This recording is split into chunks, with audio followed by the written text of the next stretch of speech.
Rohan Patel, comic book movie. Hi, Kurt. Wyatt. How are you guys? Good. How are you? Well, thank you. I'm a huge fan of both of yours. So I just wanted to get started with Kurt. Since you're playing the elder Lee Shaw, who's seemingly like lost a lot of time, what was your sort of approach to him and kind of figuring out what makes him tick?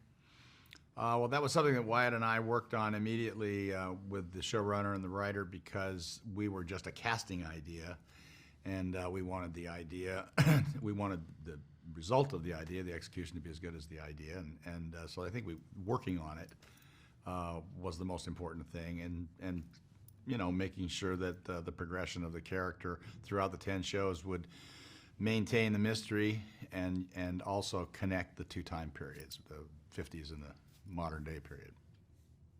Absolutely. And then Wyatt, when since you do know your father better than anyone else, I was like, were there any mannerisms, quirks that you wanted to instill in your younger Lee Shaw before passing the baton off?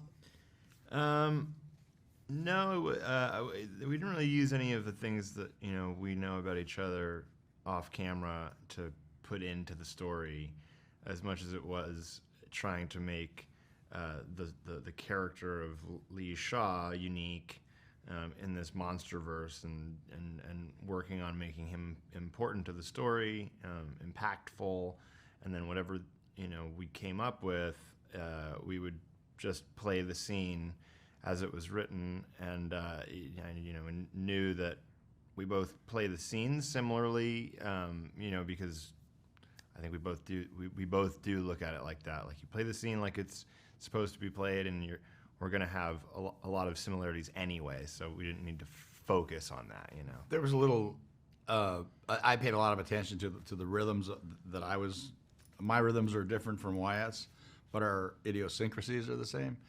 So we didn't really worry about those. But for me, he was laying the character down. I was going to be following what he was doing, and I did get a chance to go on the set and watch him sometimes, and that was really, really helpful to me. Awesome. And then since you are on set together, was there anything that you're seeing that you hadn't previously seen about each other, just how the way you operate on set? Because both of you have been leading men in different projects. You're leading man on this project. So what sort of did you see about each other that you maybe took, and it's like you can go from there, I guess. He and his mother have they both have distinct walks.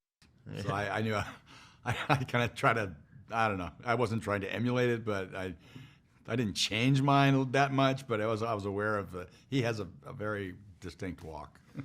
Yeah, and there's times where my dad will, do things. He has a specific charisma that where he'll play things, probably differently than I would think of before you'd start the scene. And so there was times where I was like, oh, I think I have to add a little bit more some sort of charisma, or some sort of pizzazz that normally I would play more subtly.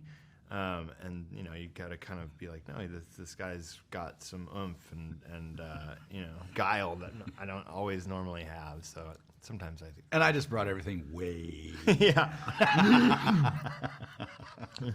Well, this has been awesome. Thank you so much for your time, guys. I really appreciate it. It's not every day you get to talk to Snake Plissken and Jotun Walker, so I really appreciate it, guys. Thank you so much. Thank you.